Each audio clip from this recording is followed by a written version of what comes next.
Hello दोस्तों, नमस्कार। Dream campus में आपका स्वागत है। मैं हूं शिवजीत सिंह। दोस्तों, एथिक्स के इस लेक्चर में पढ़ना तो है हम लोगों को कॉग्निटिव डिसोनेंस, ठीक है, जिसको हम हिंदी में बोलते हैं संज्ञानात्मक मतभेद। लेकिन दोस्तों, आप लोगों से एक शिकायत है। यार, आप लोग सपोर्ट नहीं कर रहे हो। ना तो कोई सब्सक्राइब कर रहा है, देख के आके निकल जा रहे हैं।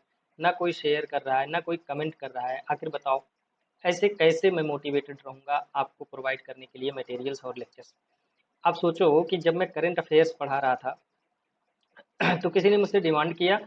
सिर्फ मुझे जहाँ तक याद है कि एक या दो लोगों ने ही डिमांड किया था कि सर गवर्नेंस करवा दो। मैंने गवर्नेंस करवा दिया। फिर उसके बाद किसी ने डिमांड किया सर यूपी स्पेशल करवा दो। मैंने यूपी स्पेशल करवा दिया। उसी दौरान किसी ने डिमांड किया कि आप जो है जो सोसाइटी वाला सेक्शन है वो करवा दो। मैंने वो भी करवा दिया। इंटरनल सिक्योरिटी की डिमांड हुई, मैंने वो भी करवा दिया। उसके बाद एथिक्स की डिमांड हुई और एथिक्स इस समय मैं करवा रहा हूँ। कहने का सेंस ये है कि मैं आप लोगों के डिमांड के लिए पूरी तरह से डेडिकेटेड हूँ। लेकिन आप लोगों का भाई सपोर्ट नहीं मिल रहा है। ठीक है ना? मतलब आप जो है सब्सक्राइब नहीं कर रहे हो। इवन देखिए, होता क्या है कि मान लीजिए आप देख रहे हो, आपको लेक्चर यूजफुल लग रहा है, तो आप अपने दोस्तों के साथ शेयर करो इसको। लोगों को बताओ, या फिर तमाम ग्रुप्स होंगे आपके, व्हाट्सएप और टेलीग्राम ग्रुप होंगे, तो आप उस पर शेयर करो। अगर आपको लग रहा है कि यूजफुल है तो मुझे भी थोड़ा मोटिवेट करो। नहीं तो पता चला कि एक दिन ऐसा आएगा कि रहने दो यार, छोड़ो, जाने दो, किसी से कोई मतलब ही नहीं है। फ्री ऑफ कास्ट सब कुछ अवेलेबल करवाने का जो मैं बीड़ा उठाया हूँ, कहीं ऐसा ना हो कि इसको बीच में ही छोड़ दिया जाए। ठीक है ना? तो ऐसा मत होने दीजिए।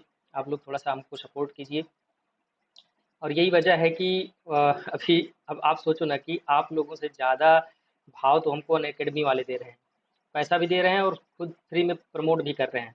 राइट? उनको जो है मेरे लेक्चर्स, उनके जो भी लोग हैं उनको इतना ज़्यादा अच्छा लग रहा है कि उन्होंने विद इन 7 डेज मेरा जो प्रमोशन है वो टॉप 50 में कर दिया है।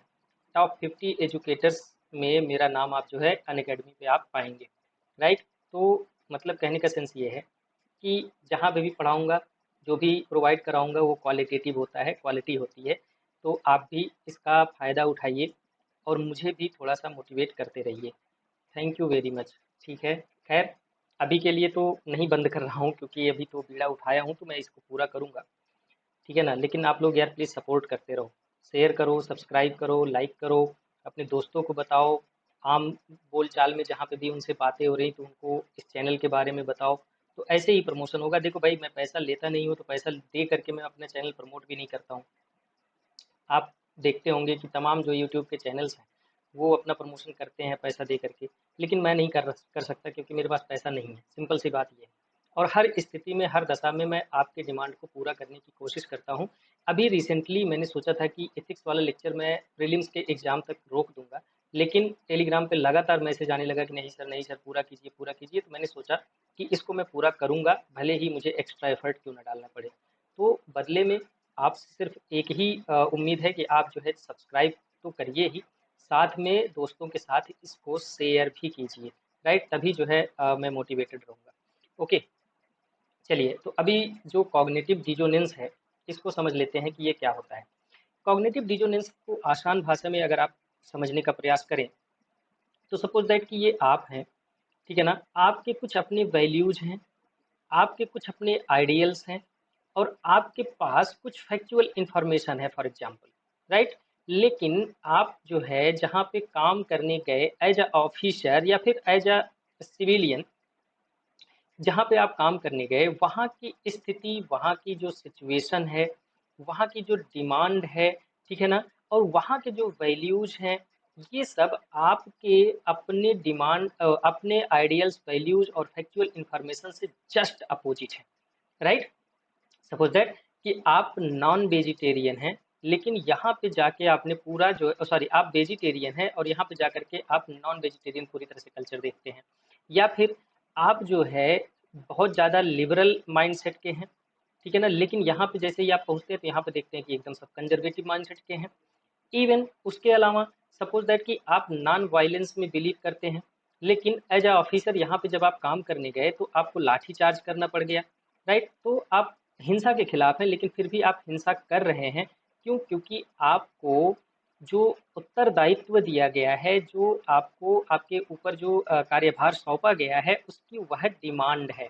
और यह डिमांड जो आप फुलफिल कर रहे हैं, उसके पीछे जो बेसिक वैल्यूज हैं, वो आपके कॉन्स्टिट्यूशनल वैल्यूज हो सकते हैं, वो आपके प्रोफेशनल वैल्यूज हो सकते हैं, वो आपके ऑर्गेनाइजेशनल वैल्यूज हो सकते हैं। राइट, तो सिंपल लैंग्वेज में अगर हम बात करें, आपके अपने आइडियाज, आपके अपने आइडियल्स और नॉलेज के अगेंस्ट अगर कोई सिचुएशन आ जाती है जिसमें आपको एक मेंटल स्ट्रेस झेलना पड़ता है कि हम ये करें कि ये करें, दैट इज द संज्ञानात्मक मतभेद। ठीक है ना? अगर हम इसको सेंटेंस के फॉर्म में देखें, it is the mental stress or discomfort experienced by an individual who holds two or more contradictory belief ideas values at the same time. एक ही समय पे दो या दो से अधिक वैल्यूज जो कि कंट्राडिक्टरी हैं एक दूसरे के, अगर ऐसी स्थिति आपके दिमाग में आती है तो वह आपका कॉग्निटिव डिसोनेंस होगा। ठीक है ना? Performs an action that is contradictory to one और more belief ideas and values. जैसे कि हमने कहा कि वह non violent non violent person है, लेकिन उसको वायलेंस करना पड़ रहा है, तो वह कुछ ऐसे एक्शन परफॉर्म करता है जो कि उसका जो अपना बिलीफ है या फिर जो उसका आइडिया है या फिर उसके जो वैल्यूज हैं उसके जस्ट अगेंस्ट है। ठीक है ना? Is confronted by the new information. कभी कभी ऐसा भी होता है कि आपके पास कुछ फैक्चुअल नॉलेज है, ठीक है ना, आपके पास कोई इंफॉर्मेशन है, लेकिन आपको कोई नई इंफॉर्मेशन मिल गई जो कि इस इंफॉर्मेशन के जस्ट अपोजिट है। राइट? मतलब कि एक उदाहरण इस तरह से समझिए कि आपको पता है कि गांधी जी को गोडसे ने मारा, लेकिन अचानक से आपको पता चल गया नहीं, गांधी जी ने गोडसे को मारा। ठीक है ना? तो ये जस्ट केवल समझाने के लिए है। तो ऐसी स्थिति कि नया इंफॉर्मेशन जो आपको मिला वो आपके जस्ट, जो आपका नॉलेज है उसके जस्ट अपोजिट है। राइट? तो ऐसे में that conflicts with the existing belief और आइडियाज, यह जो कंडीशन होती है यह होता है cognitive dissonance. An individual who experiences inconsistency tends to become psychologically uncomfortable। कोई भी इंडिविजुअल अगर लगातार इस तरह की घटनाओं से जूझ रहा है, इस तरह की चीज़ों का सामना कर रहा है, तो साइकोलॉजिकली वो हमेशा अनकंफर्टेबल होगा। राइट? अब जो ये कॉग्निटिव डिसोनेंस होता है, इसके पीछे कारण क्या हो सकता है? पहला कारण तो ये कि फोर्स्ड कंप्लायंस बिहेवियर, मतलब ये कि कोई काम आपको करने के लिए फोर्स किया गया है। ठीक है ना? अब जैसे ये फोर्स जो किया जा रहा है यह किसी संस्था के द्वारा किया जा सकता है, या फिर आपका जो कॉन्स्टिट्यूशन है वह कहता है कि नहीं आपको ये करना चाहिए, या फिर जो आपका कोड ऑफ कंडक्ट है, जो ऑर्गेनाइजेशन है आप जिसके लिए काम करते हैं उसकी डिमांड है कि आपको ये काम करना है। राइट? तो ऐसे जो कंप्लायंसेस होते हैं जो कि फोर्स्ड होते हैं, जो कि जिसके पीछे कुछ ऑब्जेक्टिव होता है, उस समय जो है आपको कॉग्निटिव डिसोनेंस फेस करने को मिलता है। उसके बाद जब आप कोई निर्णय ले रहे होते हैं डिसीजन मेकिंग के टाइम पे कि हम ये करें कि ये करें, हमें ये करना चाहिए कि ये करना चाहिए, राइट? दो कंट्राडिक्टरी जो इश्यूज है वो आपके सामने हैं, जस्ट अपोजिट सिचुएशन आपके सामने है। तो आपको डिसाइड करना है कि हम ए के साथ जाएं कि बी के साथ जाएं। राइट? आपके हिसाब से सपोज दैट कि ए ठीक है, ठीक है ना, आपके हिसाब से ए ठीक है, लेकिन आपके ऑर्गेनाइजेशन की जो डिमांड है या फिर जो इस तरह से समझिए जो कंट्री की डिमांड है, जो सोसाइटी की डिमांड है, उसके हिसाब से बी सही है। ठीक है ना? तो आपको कितना भी ए सही लगे लेकिन आपको जाना बी के साथ है। एक यहाँ पे और एग्जांपल ले सकते हैं कि मान लीजिए आपका जो पॉलिटिकल आउटलुक है या फिर पॉलिटिकल एफिलिएशन है वो पार्टी ए के साथ है, लेकिन आपको पार्टी बी चूंकि पावर में है, तो आपके पार्टी बी के जो विशेष हैं उसके अनुसार आपको काम करना पड़ेगा। राइट? तो ये सब सिचुएशंस जो है डिसीजन मेकिंग के टाइम पे आपको देखने को मिलेंगे। उसके बाद गेनिंग न्यू इन्फॉर्मेशन, जैसे ही कोई नई जानकारी आपको मिलती है, नया इन्फॉर्मेशन मिलता है, तो उस टाइम पे भी आपको जो है कॉग्निटिव डिसोनेंस का सामना करना पड़ सकता है। उम्मीद है कि आपको समझ में आ गया होगा। अगर नहीं भी समझ में आया है तो आप जो है सिंपली कमेंट में आप हमको कमेंट करिए, तो उसको हम नेक्स्ट लेक्चर में डिस्कस कर लेंगे। हमारी तो आदत ही है, आप सपोर्ट नहीं कर रहे हो कोई बात नहीं, हम तो अपना फुल एफर्ट दे रहे हैं। ठीक है ना? चलिए, कुछ ऐसे इंस्टांसेज हैं, ठीक है ना, कुछ ऐसे इंस्टांसेज हैं जहां किसी सिविल सर्वेंट को कॉग्निटिव डिसोनेंस का अनुभव करना पड़ सकता है। जैसे कि कोई ऐसा आईपीएस ऑफिसर है जो कि नॉन वायलेंस में बिलीव रखता है, लेकिन वह जो है जो लाठी चार्ज है, ठीक है ना, लाठी चार्ज या पिलेट गन यूज करने के लिए बाध्य हो जाता है। आईपीएस ऑफिसर अगर जेएनके में पोस्टेड है, ठीक है ना, वहाँ की हालत गड़बड़ है और उस हालत से निपटने के लिए आपको पेलेट्स गन का यूज करना बहुत ज़्यादा ज़रूरी है, तो वह कितना भी नॉन वायलेंट टाइप का व्यक्ति है, उसको वायलेंस करने पे मजबूर होना पड़ेगा।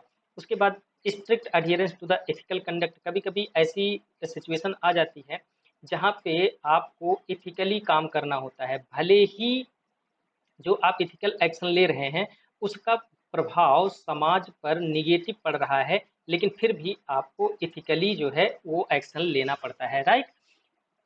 Strict adherence to the ethical conduct may cause problems in carrying out certain aims both in public and private life, causing disaffection arising out the inability to reach goals। मतलब ये कि अगर आप वह एक्शन नहीं लेंगे तो आपका जो गोल है, आपने जो डिसाइड किया है कि हमको ये काम करना है, वहां तक आप नहीं पहुंच पाएंगे, राइट।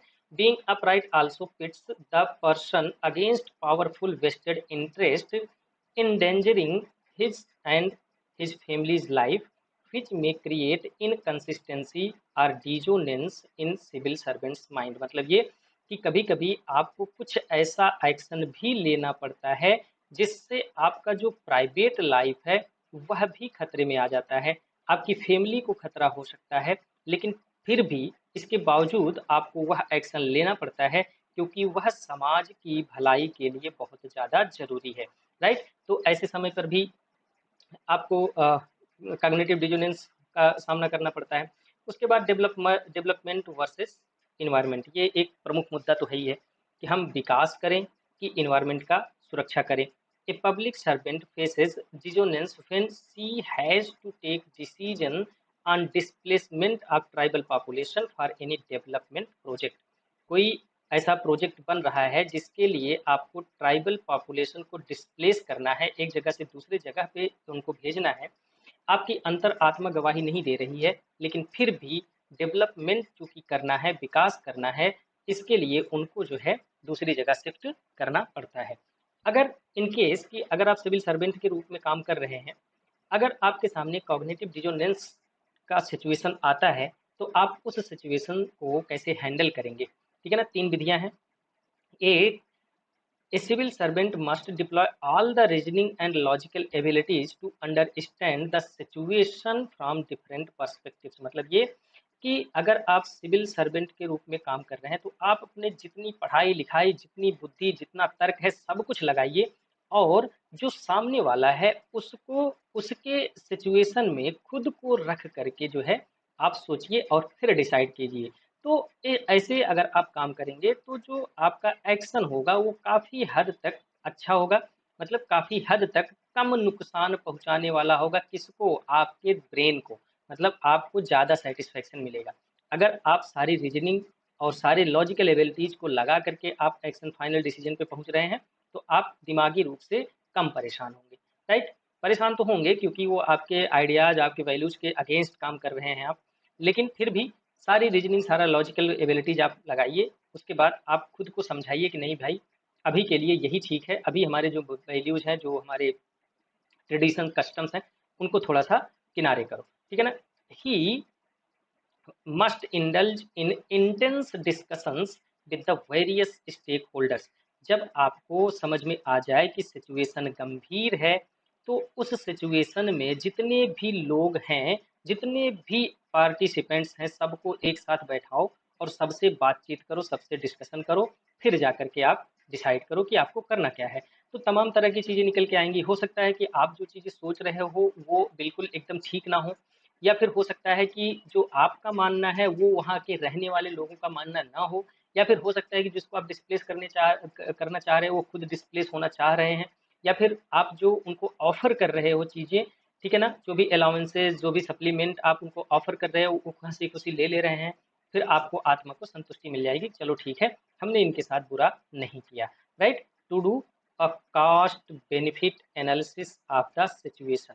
मतलब सभी लोगों को साथ में बैठा करके बात करो कि जो सिचुएशन है उसमें जो जो एक्शंस पॉसिबल हो सकते हैं उसमें कौन सा एक्शन सबसे बेस्ट होगा, उसके बाद a civil servant under internal conflict must analyse the situation objectively, मतलब ऑब्जेक्टिवली का मतलब ये होता है कि थिंक ऑन द मेरिट, ठीक है ना, मेरिट बेसिस, मतलब कि एकदम सिंपली आप जो है ना उसमें लाभ और हानि देखो, मतलब जो चीज सही है, जिससे ज्यादा लाभ होने वाला है, जिसको मेरिट के थ्रू जस्टिफाई किया जा सकता है, आप ऐसे एक्शंस को लीजिए। ठीक है ना, तो इस तीन जो तरीके हैं, इन तीन तरीकों से आप जो है अपने कॉग्निटिव जो डिजोनेंस है, आपके अंतर आत्मा में, आपके दिमाग में जो स्ट्रेस चल रहा है, उसको थोड़ा बहुत कम कर सकते हैं। अगर कंक्लूजन की बात करें तो a civil servant should always follow the constitutional moral values. आप किसी भी स्थिति में हैं, किसी भी सिचुएशन में हैं, कितना भी आप जो है दिमागी रूप से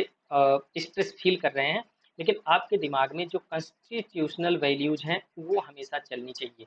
कॉन्स्टिट्यूशनल वैल्यूज के अगेंस्ट आपको काम बिल्कुल नहीं करना है। उसके बाद जो आपका कोड ऑफ कंडक्ट है, ठीक है ना, फिर जो कॉन्स्टिट्यूशनल वैल्यूज है उसको देखने के बाद आप कोड ऑफ कंडक्ट देखो कि कोड ऑफ कंडक्ट में आपको किस तरह का एक्शन लेने के लिए कहा जा रहा है। उसके बाद act with in the ethical framework, तीसरे नंबर पे आप देखो कि आपका जो एथिक्स है, आपके ऑर्गेनाइजेशन का जो एथिकल कोड ऑफ कंडक्ट है वह क्या कहता है। तो इन सब चीज़ों को ध्यान में रख करके आपको एक्शन लेना चाहिए। मोस्ट इम्पॉर्टेंटली आप अपने इमोशनल इंटेलिजेंस का यूज कीजिए।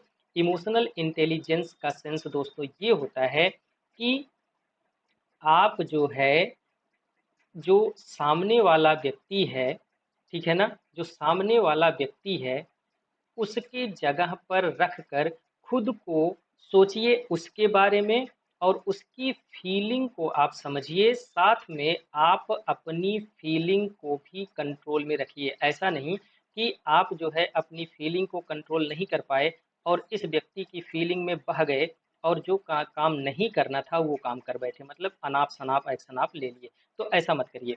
इमोशनल इंटेलिजेंस का मतलब ये है कि सामने वाले व्यक्ति की सिचुएशन में खुद को रख कर देखिए और उसकी फीलिंग को महसूस कीजिए, साथ में अपनी फीलिंग को कंट्रोल कीजिए और फिर जा करके आप एक्शन लीजिए। तो जो इमोशनल इंटेलिजेंस है ये एक बहुत ही अच्छा टूल हो सकता है पब्लिक सर्वेंट के लिए। किसके लिए? ये अपना जो सिचुएशन है, जो कॉग्निटिव डिजोनेंस का सिचुएशन है उसको डील करने के लिए। राइट, तो कॉग्निटिव डिजोनेंस से रिलेटेड जितनी चीज़ें थी यहीं से आपको क्वेश्चन आएंगे, और इसका जो है यूज आप केस स्टडी जब सॉल्व करना तो इसका उल्लेख जरूर कर देना कि यह सिचुएशन न केवल कन्फ्लिक्ट ऑफ इंटरेस्ट का है, बल्कि यह सिचुएशन कॉग्निटिव डिजोनेंस का भी है। राइट, तो जब आप इंट्रो यहाँ से शुरू करेंगे कि this is the case of cognitive dissonance, in this situation we have to do the works according to constitutional moral and ethical values along with the organisational goals. Right, तो इस तरह से जब आप अपना आंसर लिखेंगे तो आपको बेहतर मार्क्स मिलेंगे। राइट, तो उम्मीद है कि मैंने अपनी बात अच्छे ढंग से आपको समझा दी, आपको भी अच्छे से समझ में आ गया होगा। इसके अलावा भी अगर कोई सजेशन है, कोई डिमांड है, कोई क्वेश्चन है, तो आप सिंपली हमको कमेंट करिए या फिर टेलीग्राम पे हमको मैसेज कीजिए। Thanks for watching, thanks for